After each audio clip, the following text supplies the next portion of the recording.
Live from New Delhi, you're watching DD India Newshour, India's voice to the world. I'm Amritpal Singh.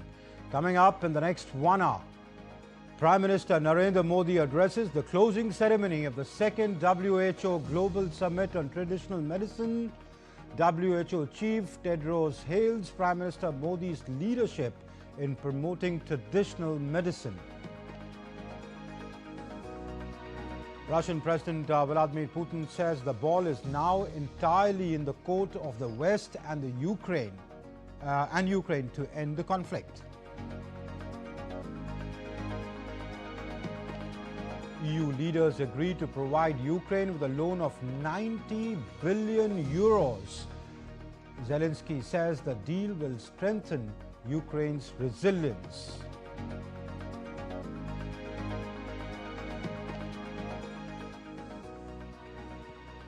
Australian Prime Minister Anthony Albanese launches the gun buyback scheme in wake of the Bondi Beach shooting.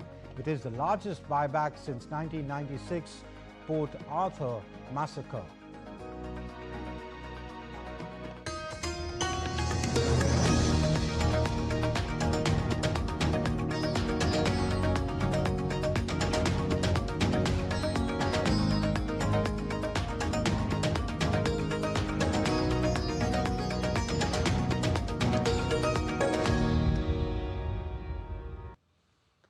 The second WHO Global Summit on Traditional Medicine concluded in New Delhi on Friday. In his address at the closing ceremony, Prime Minister Narendra Modi highlighted the consensus reached on several important issues during the summit. Prime Minister said that strengthening research, increasing the use of digital technology in the field of traditional medicine will greatly empower traditional medicine. New Delhi hosted the second WHO Global Summit on Traditional Medicine, serving a unique blend of traditional knowledge and modern practices. Prime Minister Narendra Modi launched several new initiatives which will transform the future of medical science and holistic health. From the launch of dedicated Ayush portal to Ayush Mark, a global benchmark for quality of Ayush products and services. Prime Minister remarked that traditional medicine today stands at a decisive turning point. इस summit के outcome को स्थायी रूप देने के लिए एक महत्वपूर्ण कदम उठाए गए हैं। ट्रेडिशनल मेडिसिन ग्लोबल लाइब्रेरी के रूप में एक ऐसा ग्लोबल प्लेटफॉर्म शुरू किया गया है जो ट्रेडिशनल मेडिसिन से जुड़े वैज्ञानिक डेटा और पॉलिसी डॉक्यूमेंट्स को एक जगह सुरक्षित करेगा। As a humble gift from India, Prime Minister inaugurated the new WHO Southeast Asia Regional Office complex in Delhi. The WHO Southeast Asia Regional Office will work as a global hub that will advance research, strengthen regulation, and foster capacity building. Prime Minister also released the WHO Technical Report on Training in Yoga and the book From Roots to Global Reach. 11 years of transformation in Ayush. PM also released a commemorative postal stamp on Ashwagandha, symbolizing the global resonance of India's traditional medicinal heritage. PM Modi remarked that consensus reached on several important issues during the summit reflects the strength of global partnerships.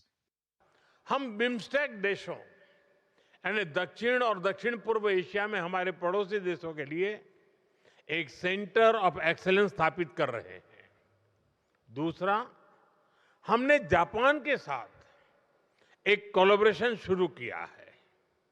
ये विज्ञान, पारंपरिक पद्धतियां और स्वास्थ्य को एक साथ जोड़ने का प्रयास है। WHO Director General Dr. Tedros Adhanom Ghebreyesus lauded PM Modi's effort in the field of Ayush and welcomed the launch of Traditional Medicine Global Library, termed it as the platform of trust. Under your leadership, India has helped to elevate traditional medicine in the global health agenda, and it's now clearly on the global map. From the establishment of a dedicated Ministry of Ayush to the creation of the WHO Global Traditional Medicine Center in Jamnagar, India has shown that tradition and innovation, heritage and science can advance together. Prime Minister felicitated the recipients of the Prime Minister's Awards for outstanding contribution to the promotion and development of yoga for the years 2021-2025, recognizing their sustained dedication to yoga and its global promotion. PM Modi said that yoga has guided humanity across the world towards a life of health, balance and harmony.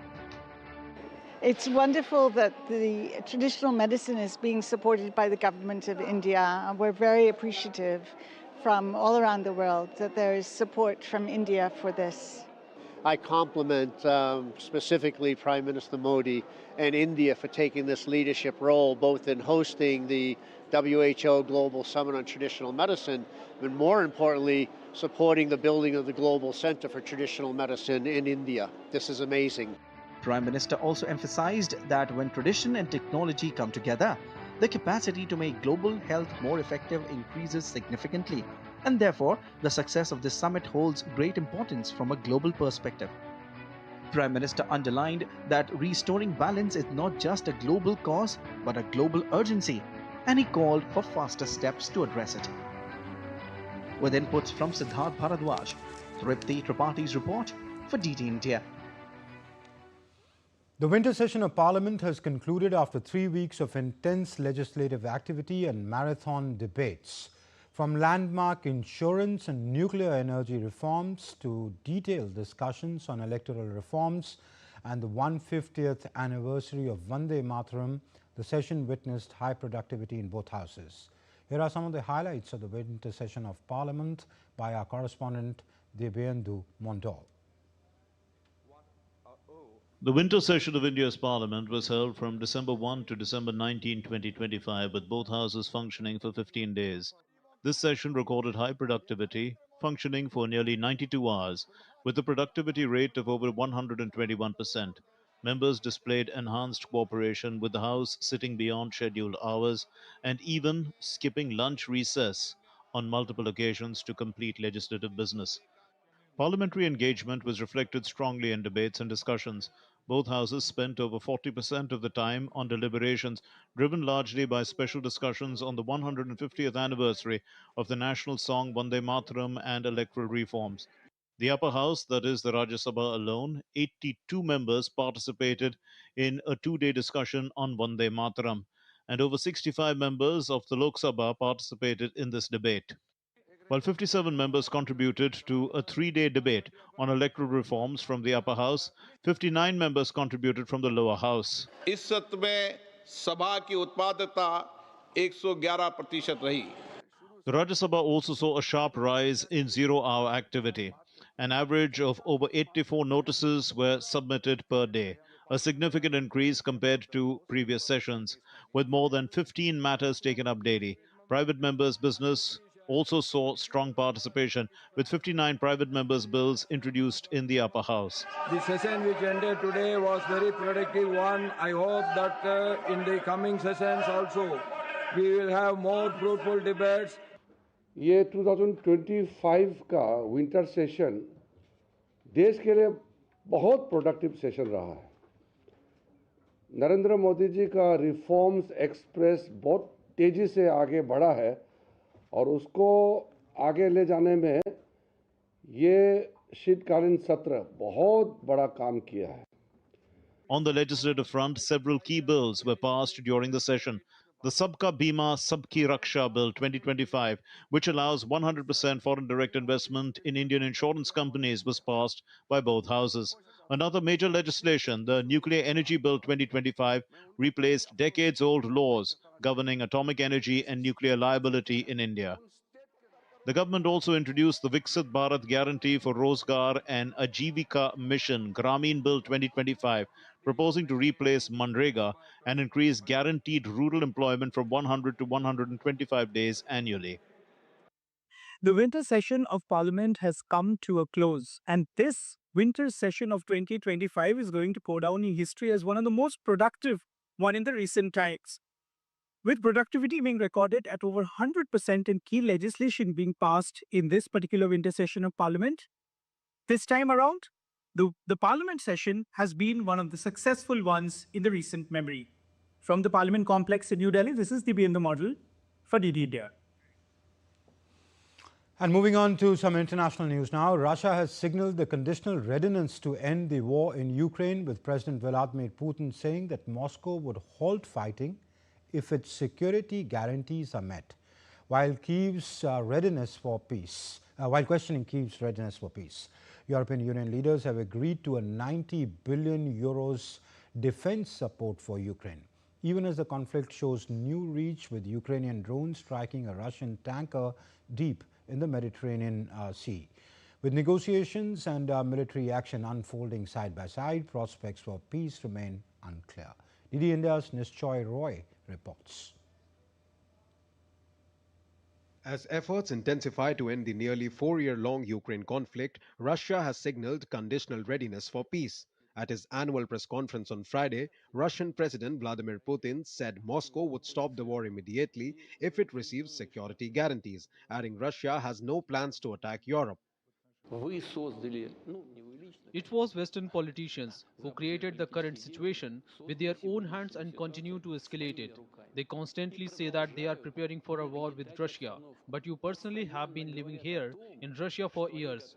You understand, as do those who talk about war. Are we really planning to attack Europe? What kind of nonsense is that? We are ready to work with you, with UK, with Europe in whole, with US, but on equal terms and mutual respect. Putin said Ukraine is not fully ready for a peace deal, though he noted limited signals of possible dialogue, while stressing Russia's terms remain unchanged from those he outlined in June 2024. Putin said Russia had agreed to compromises sought during his August summit with US President Donald Trump, adding the next move lies with the West and Ukraine.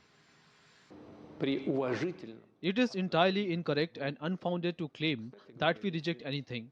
The ball is entirely in the court of our Western opponents, primarily the leaders of the Kyiv regime. President Putin also said that Russia is ready to consider guaranteeing security and refraining from strikes deep into Ukrainian territory if Kyiv holds elections. Meanwhile, EU leaders on Friday agreed to borrow funds to support Ukraine's defense for 2 years, avoiding the use of frozen Russian assets due to divisions. Ukraine will repay the loan only if Russia pays reparations, with Hungary, Slovakia and the Czech Republic exempt from obligations. EU institutions will continue to work on a separate loan plan linked to frozen Russian central bank assets.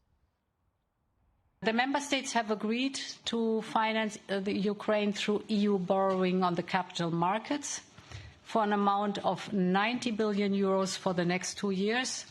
We will do this by way of enhanced cooperation that is backed by the EU budget headroom and based on an unanimous agreement to amend the MFF. Similarly to the reparations loan, very important here, Ukraine would only need to pay back the loan once it receives reparations. For the first time on Friday, Ukrainian drones struck a Russian Shadow Fleet tanker in the Mediterranean, causing critical damage. As conflict and diplomacy move in parallel, the path to peace remains uncertain. Nishchoy Roy's report for DD India. And still to come up on DD India Newshour, Poland to give MiG-29 fighter jets to Ukraine for exchange of anti-drone systems. Brussels Square damaged after farmers protest EU Mercosur pact.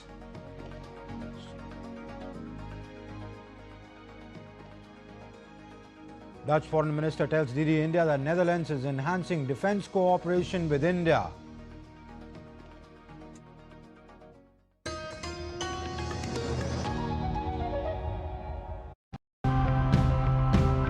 For sustainability to become more than just a statement, it needs to be practical and seamlessly fit into our lives. If we are thinking about a net zero economy, and obviously automobile sector is at the center of this transformation.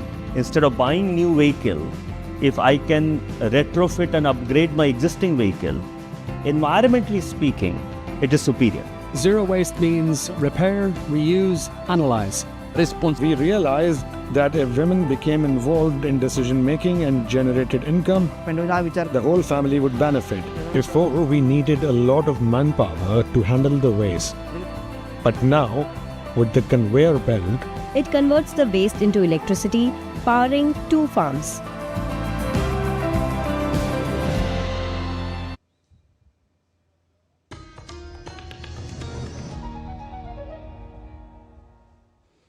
You're watching DD India Newshour. I'm Amritpal Singh.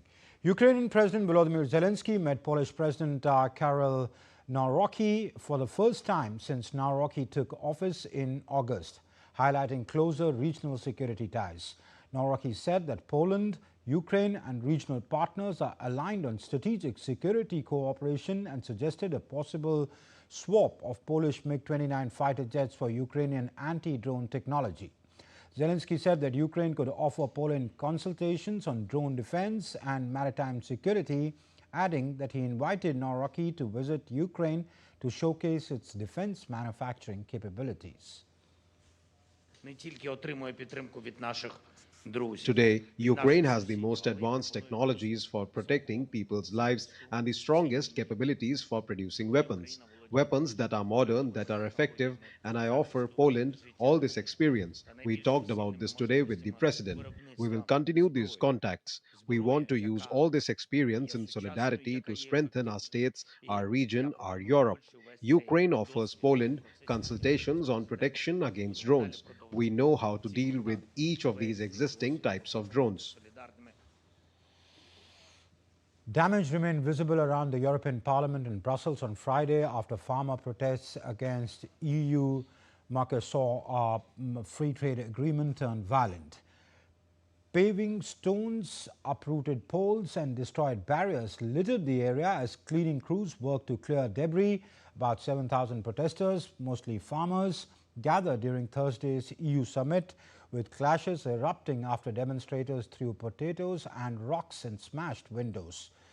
The EU-Mercosur trade pact, negotiated for nearly 25 years, would be the bloc's largest in terms of tariff cuts, covering Argentina, Brazil, Paraguay and Uruguay. Days after the horrific terrorist attack at Sydney's Bondi Beach on the 14th of December, Prime Minister of Australia Anthony Albanese has announced the launch of a major national gun buyback scheme. As estimated, the 4 million firearms are in circulation and across the country. The National Cabinet has also agreed to sweeping reforms. More in this report. In wake to the devastating mass shooting at Sydney's Bondi Beach, Australian Prime Minister Anthony Albanese announced a sweeping national gun buyback scheme. This is the largest such initiative since the landmark reforms following the 1996 Port Arthur massacre in Tasmania. The government will establish a national gun buyback scheme to purchase surplus, newly banned and illegal firearms, the largest buyback since the Howard government initiated one in 1996. Australia's gun laws were last substantially reformed in the wake of the Port Arthur tragedy. The terrible events at Bondi show we need to get more guns off our streets. Both federal and New South Wales state governments have committed to comprehensive reforms, including strengthened gun controls. So let's understand Australia's gun buyback scheme. The Australian government will establish a national gun buyback scheme to purchase surplus, newly banned and illegal firearms. The Australian Federal Police will be responsible for the destruction of surrendered firearms. The government proposes that states and territories agree to ambitious new gun law reforms no later than March 2026. The cost shared equally between the federal government and the state and the territories. The National Cabinet has also agreed to set limits on how many firearms a person can own. Under the changes, Australian citizenship will become a requirement for holding a gun license. Work on a national firearms register will be sped up, and firearms regulators will be given improved access to criminal intelligence. There are now more than 4 million firearms in Australia, more than at the time of the Port Arthur massacre, nearly 30 years ago.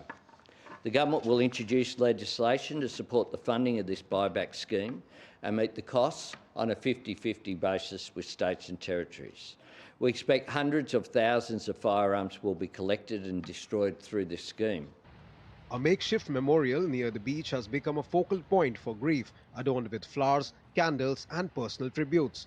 Among the victims was a 10-year-old Matilda, the youngest casualty, whose funeral was held on Thursday. Hundreds of surfers and swimmers converged on Bondi Beach on Friday for a poignant paddle-out tribute, forming circles in the water to honor the victims and reaffirm solidarity. Australian teenager Chaya Dadon, who shielded children during the Bondi Beach shooting, dismissed the hero label on Friday. Dadon spent 4 days at the Sydney Children's Hospital before returning home on Thursday.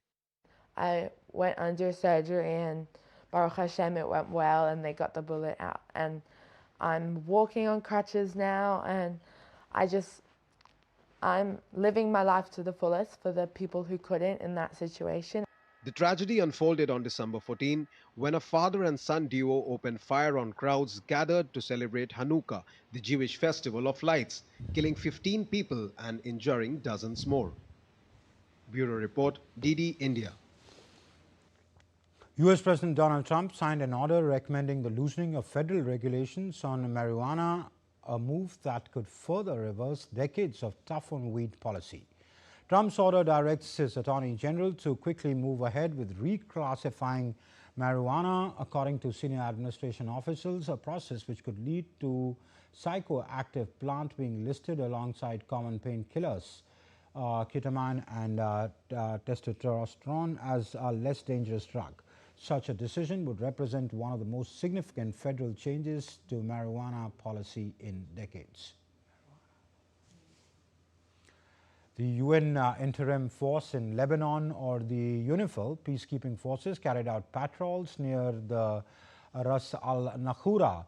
The activity coincided with a meeting of civilian and military representatives from Lebanon and Israel, held under a committee tasked with monitoring and the implementation of the year-long Israel-Hezbollah ceasefire.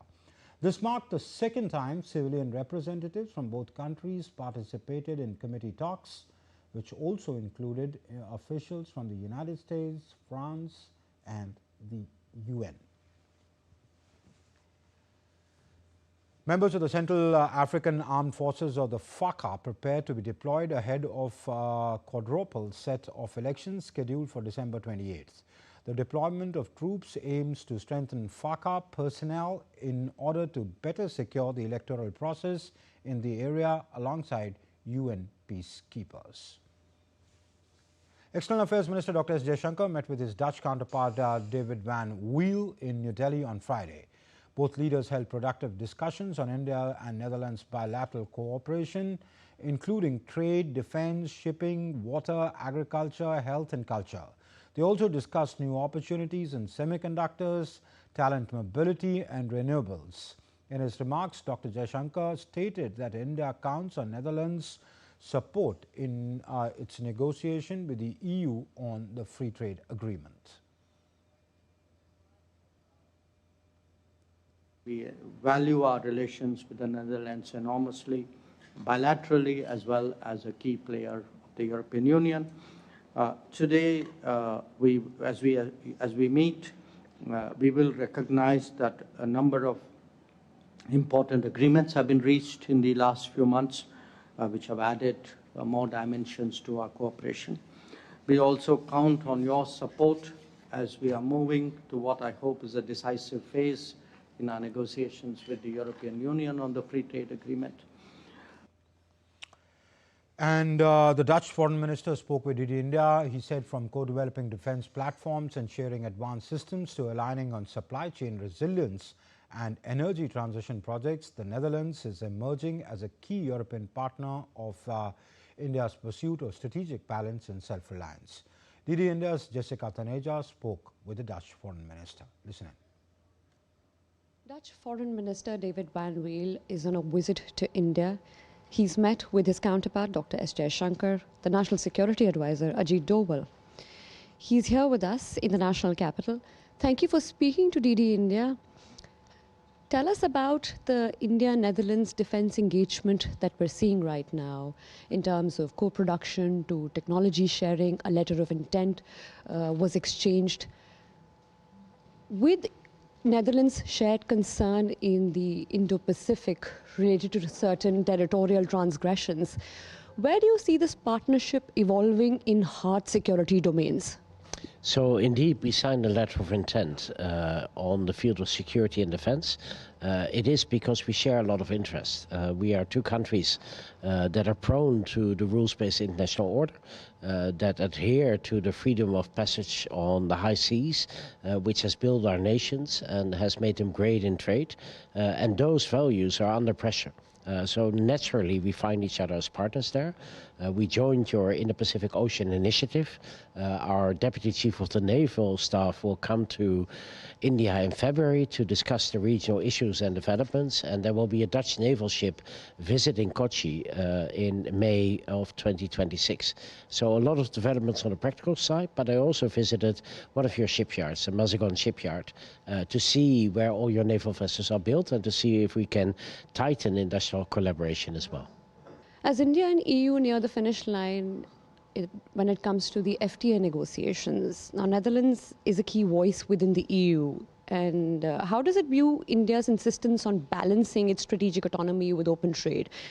And do you see any regulatory and sustainability clauses that could potentially cause concern when it comes to finalization of the free trade agreement that we're expecting soon? So on the first issue, trade agreements, you never know when negotiations are finally through. They are very complex. We are with 27 nations in Europe, with all different economies, different interests. But I do believe they're making good progress and that we can reach the final stages on a short time. I think that we are very aligned when it comes down to balancing strategic autonomy with free trade. We adhere to free trade. We want to have free trade.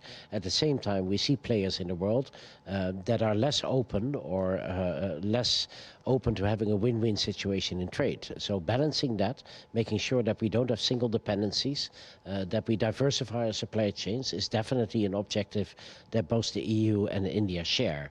And on sustainment and regulations, yes, there will be clauses in there for the benefit of the whole world, I would say, to have common standards so that we bring our sustainability to a higher level. CBAM, or the Carbon Border Adjustment Mechanism, has been a sticking point in the negotiations when it comes to India-EU FTA. How is the Netherlands advancing India's interest, or in particular to ensure that this issue is ironed out and the negotiations continue on track towards finalization? So I believe that a lot of negotiations are taking place on exactly this point. And I think that the two sides have to near each other and find a compromise there. I don't know what the latest is. I'm not in the room with the trade negotiator, but I have the full confidence that they will reach a conclusion. When it comes to the lithography machines of ASML and the abundance windmill energy that Gujarat offers, are we looking at ASML selecting Indian firms to now start manufacturing advanced chips which India needs like the rest of the world? Well, that might be one of the outcomes of the extensive MOU that we signed.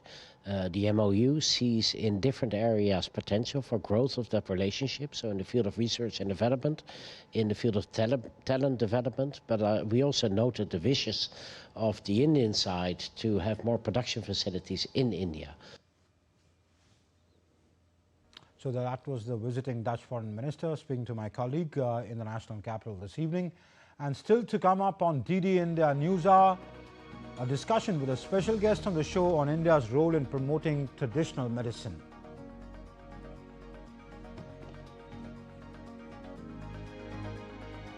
Home Minister Amit Shah addresses CREDAI's National Conference Viksit Bharat at 2047 in New Delhi.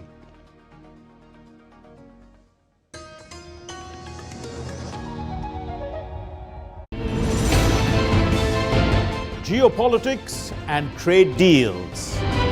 Economic challenges amid development. Hard work and the path to prosperity. It's the economy, always. Between walkers, money is what money does and says. Supply creates its own demand. Between the bulls pulls and bears tears. When supply chains globalization and India rises to the podium. We'll get you centered with the economic brief at 8 p.m. every Thursday on DD India.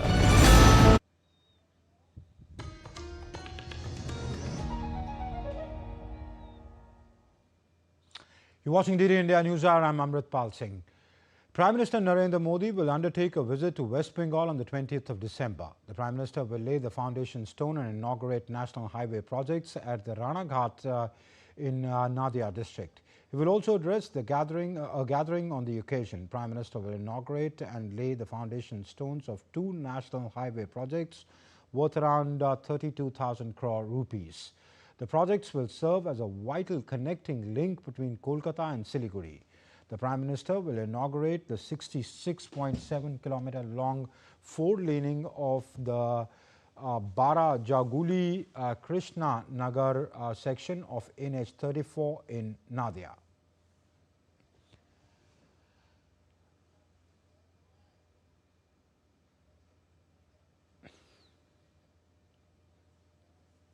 And the Prime Minister will also undertake a visit to Assam on the 20th and 21st of December.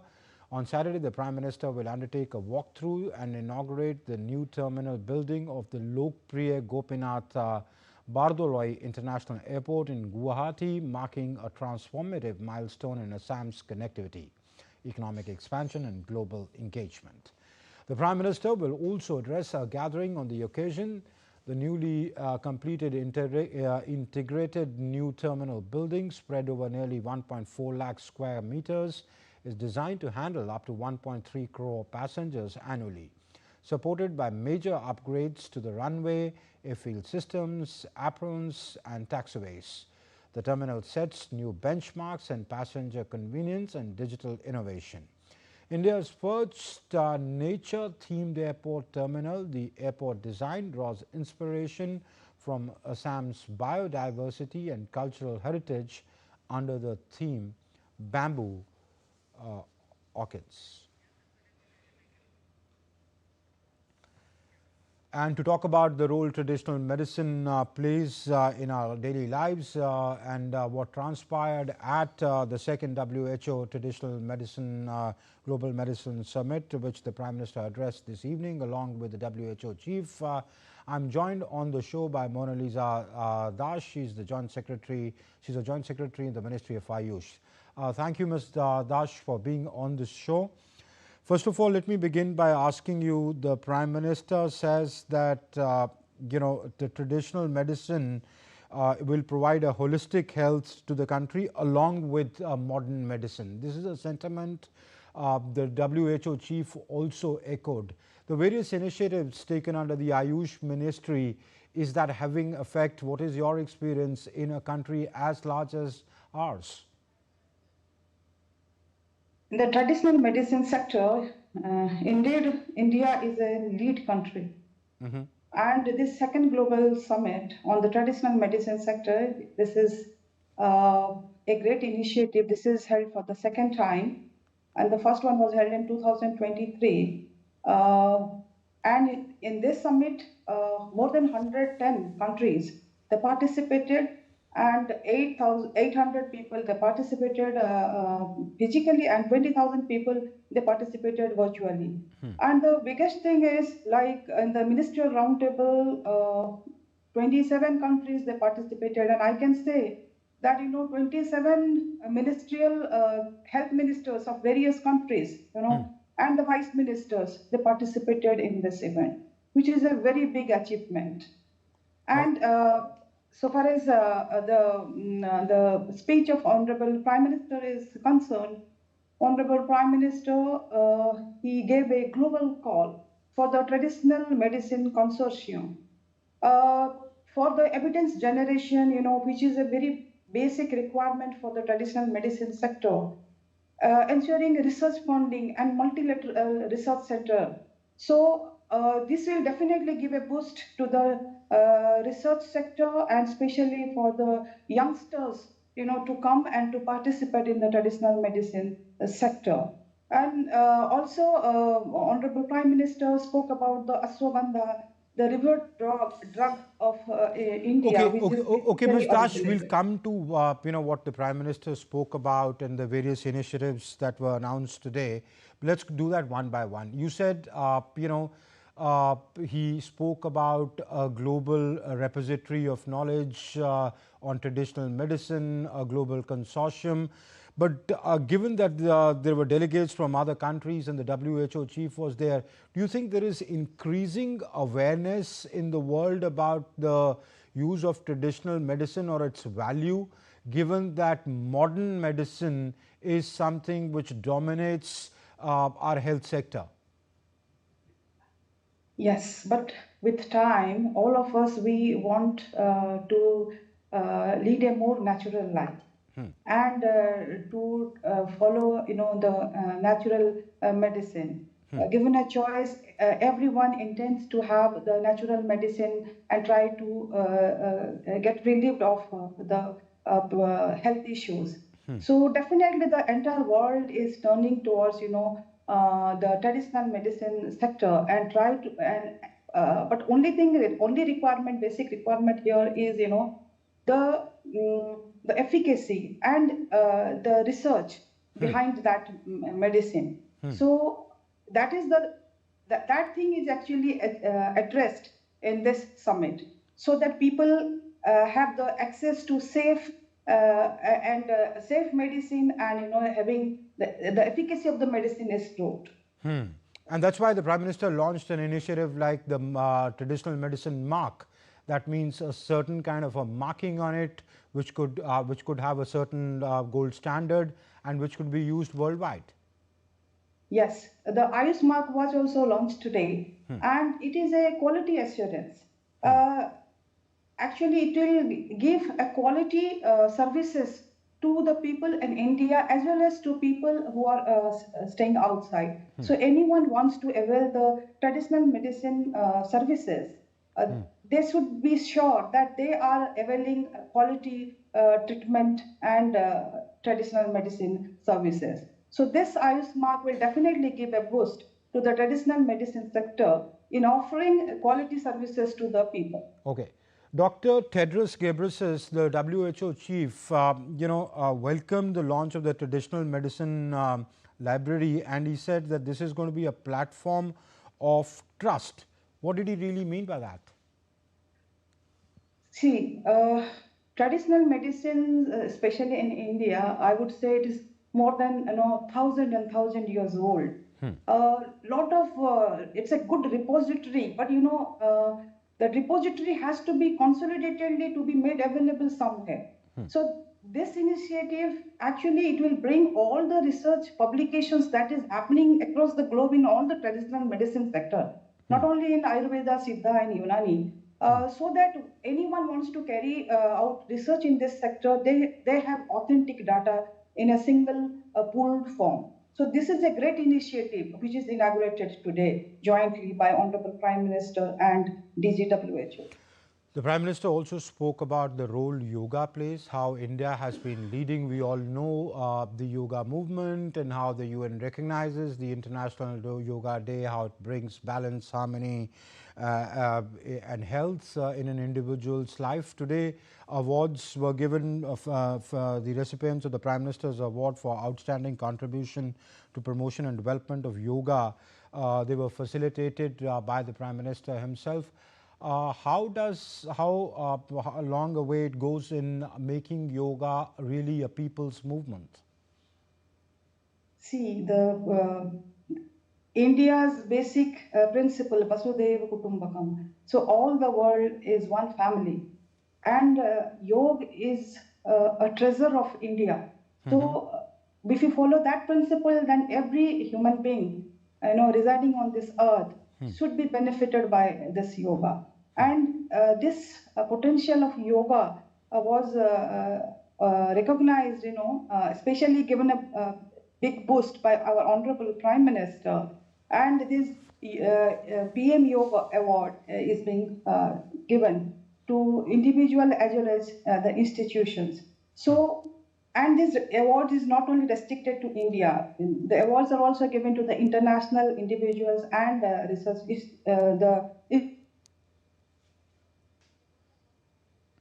Okay, I think we've lost the video link with Ms. Dash. We'll try and connect back to her. These are visuals playing out of the awards that the Prime Minister gave today these are recipients of the Prime Minister's Awards for outstanding contribution to the promotion and development of yoga for the past 4 years. That's from 2021 to 2025, recognizing their sustained dedication to yoga and its global promotion. In fact, the Prime Minister said that yoga has guided humanity across the world towards a life of health, balance and harmony.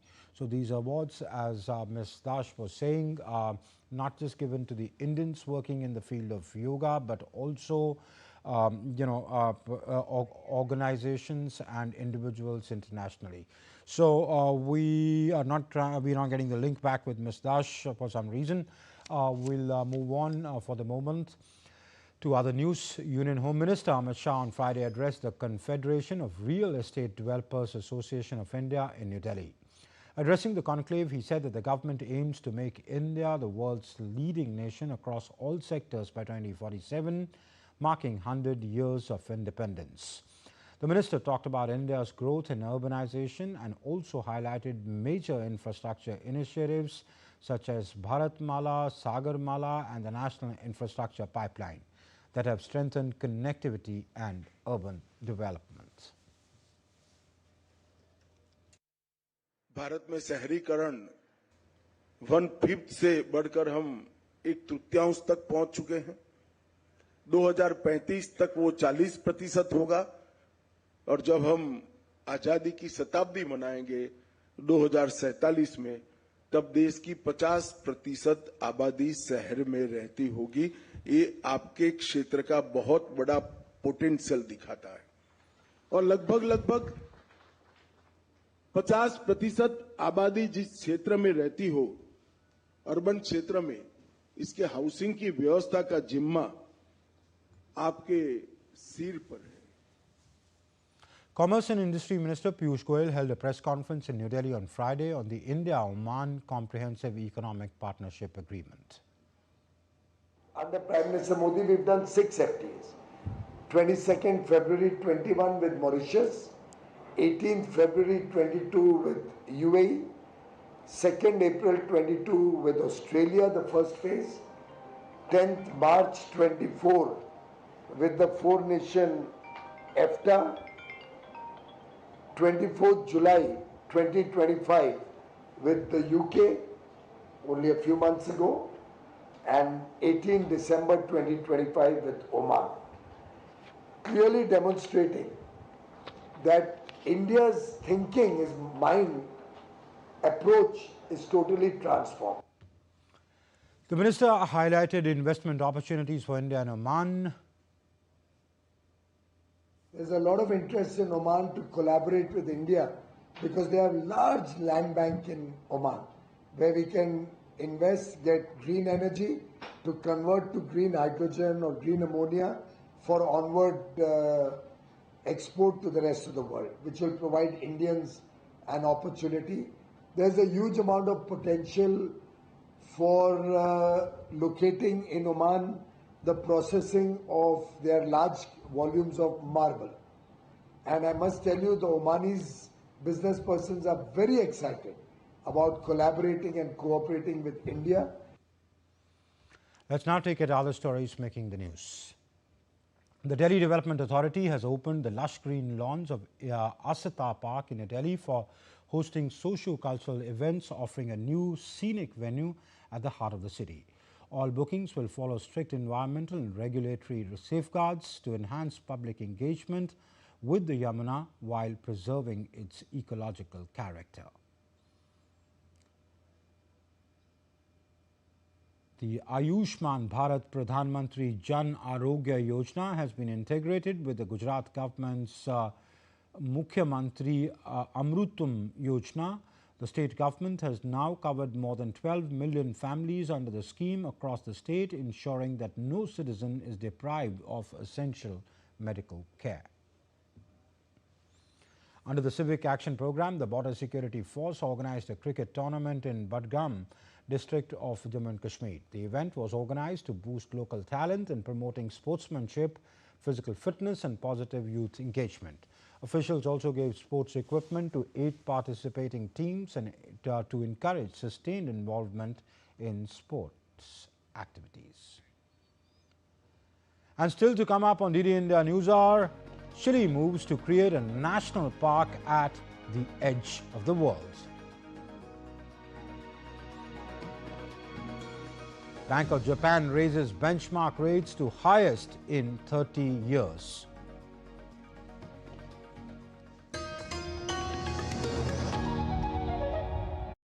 Can the US launch a bombing campaign against Iran? The Philippines vessel suffered structural damage. The saga of child sexual abuse is the United States China's debt trap strategy.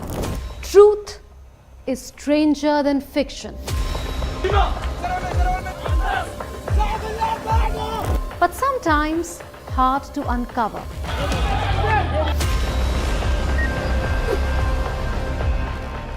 Trust us to tell the truth, unadulterated and pure, of every story that matters to you.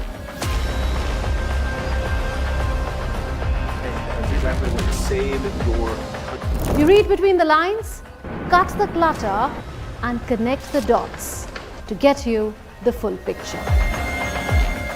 Watch Connecting the Dots at these times with me, only on DD India.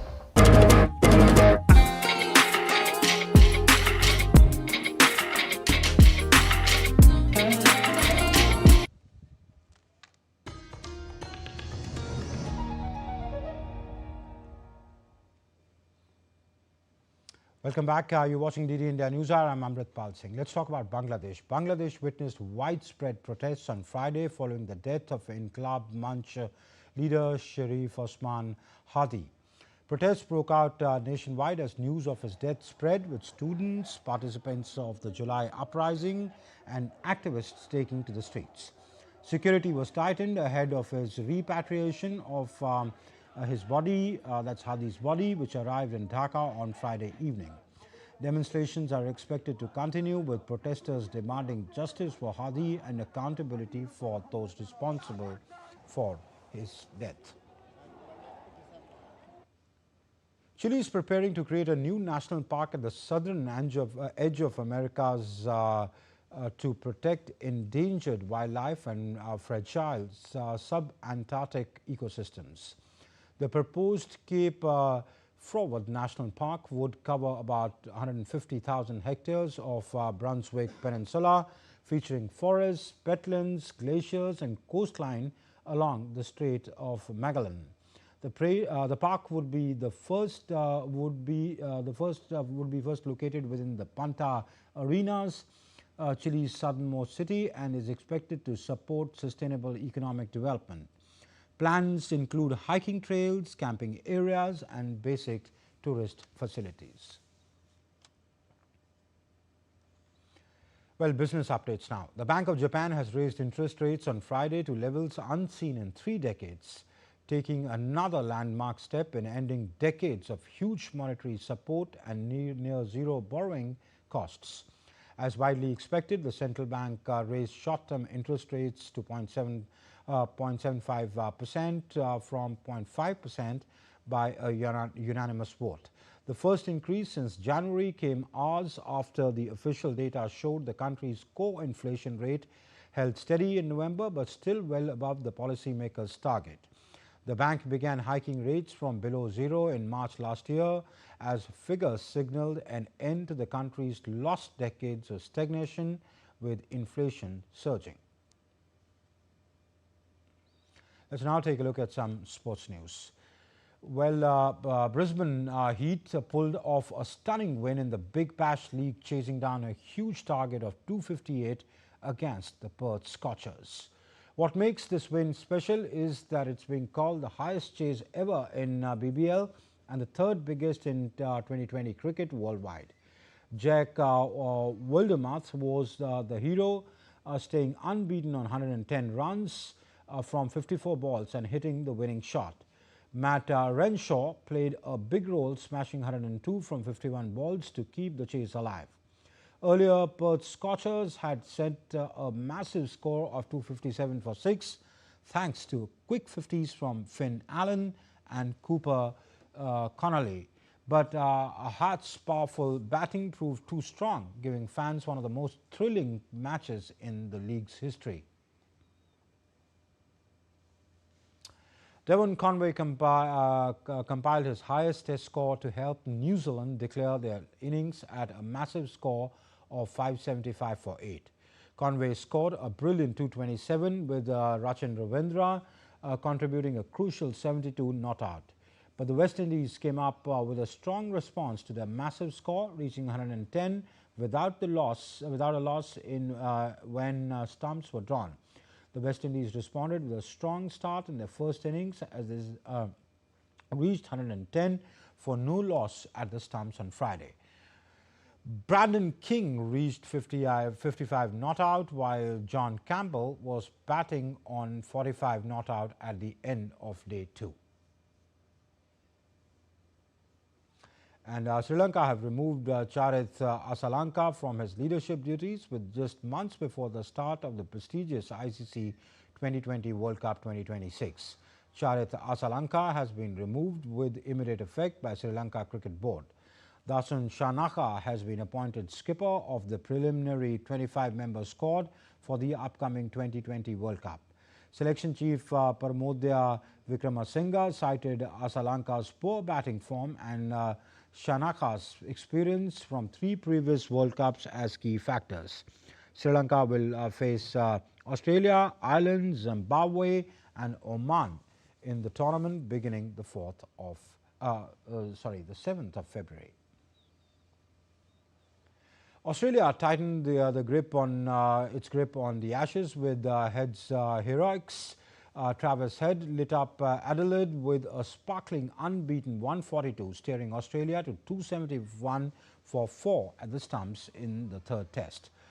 Alongside wicketkeeper batsman Alex Carey's composed 52 not out, Head's century gave hosts Aussies a commanding 356-run lead, leaving England staring at a mountain. Earlier, Ben Stokes' 83 and Jofra Archer's 51 fought hard to drag England to 286, but the momentum swung back swiftly. Had dropped on 99, scored his 2nd ton of the series and 4th against England. With Australia in control, England's hopes of saving the Ashes look faint, though the visitors showed grit in patches. Day 4 promises high drama as Australia eyes sealing the series while England fight to stay alive.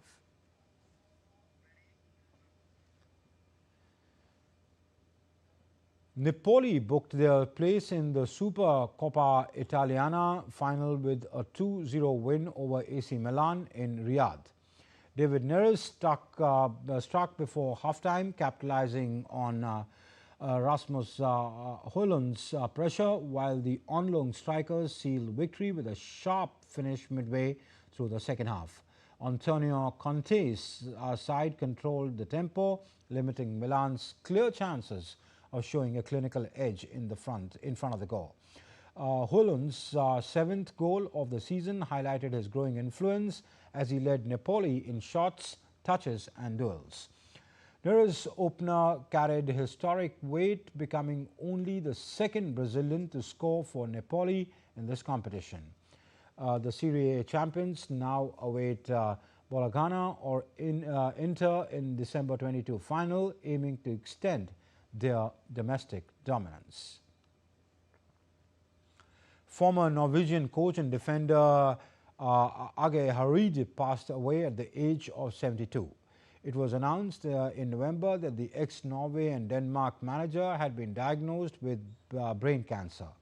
As a player, he had spells with Molde, Manchester City and Norwich City and won 50 caps for Norway from 1976 to 1986.